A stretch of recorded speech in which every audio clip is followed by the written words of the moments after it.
નમસ્કાર, આપ જોઈ રહ્યા છો યુટીસી ન્યૂઝ।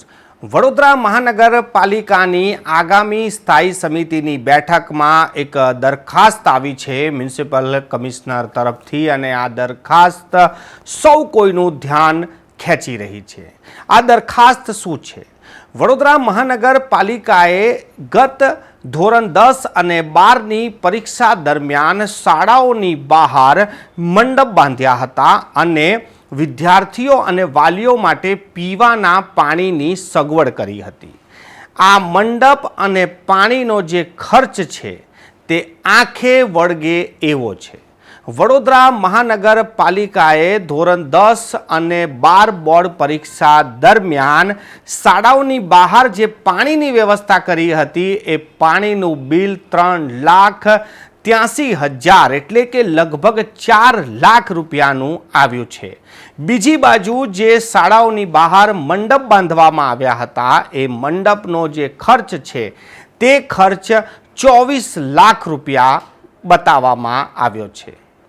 તમારા જો કોઈ બાળકો ધોરણ 10 અને 12ની પરીક્ષા આપવા ગયા હોય તો તમે જે તે શાળાના સેન્ટર તો જોયા જ હશે।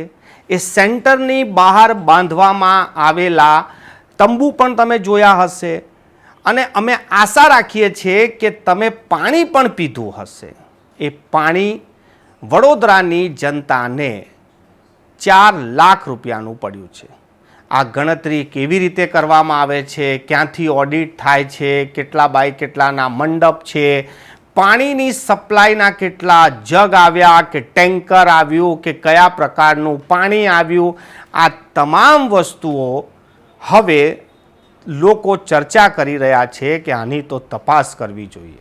કેમ કે ધોરણ 10 અને 12ની પરીક્ષામાં વાલીઓ અને વિદ્યાર્થીઓ જ્યારે સેન્ટર પર જતા હોય છે ત્યારે લગભગ હવે તો આ ચલણમાં આવી ગયું છે કે વિદ્યાર્થીઓ પોતે પાણી લઈ જ જાય છે, વાલીઓ પણ ઘરેથી લઈ જાય છે।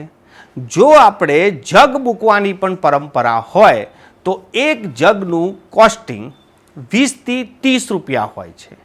તો એવા તો કેટલા જગ આ 15 દિવસમાં મુકાઈ ગયા કે જેનું બિલ 4 લાખ રૂપિયાનું પહોંચી ગયું।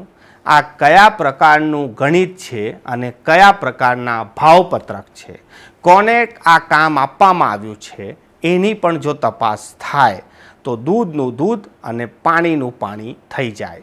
પરંતુ હવે તો આ દરખાસ્ત આવી છે, હવે જોવાનું રહેશે કે આ સ્થાયીની જે બેઠક મળે છે ત્યારે આ દરખાસ્ત પર શું વિચારણા થાય છે। શું આને પાસ કરી દેવામાં આવે છે કે પછી આમાં કંઈક પરત મોકલીને સંશોધન કરવામાં આવે છે? કેમ કે હવે તો આ ખર્ચ વડોદરા મહાનગરપાલિકાએ ખર્ચ બતાવી દીધો છે કે આટલો ખર્ચ અમે કર્યો છે। વડોદરા મહાનગરપાલિકા ધોરણ 10 અને 12ની પરીક્ષાના બોર્ડના જે સેન્ટરો હતા તેની બહાર મંડપ અને પાણી પીવડાવવામાં જ 28 લાખ રૂપિયાનો ખર્ચ કર્યો છે અને હવે આ અંદાજિત જે બિલ છે તે પણ મૂકી દેવામાં આવ્યું છે। તેને મંજૂર કરવા માટે સ્થાયીની મંજૂરી લેવા માટે આ દરખાસ્ત ચડાવવામાં આવી છે। હવે જોવાનું એ રહેશે કે સ્થાયીમાં બેઠેલા સભ્યો અને સ્થાયીના ચેરમેન આ કામને કઈ રીતે લે છે।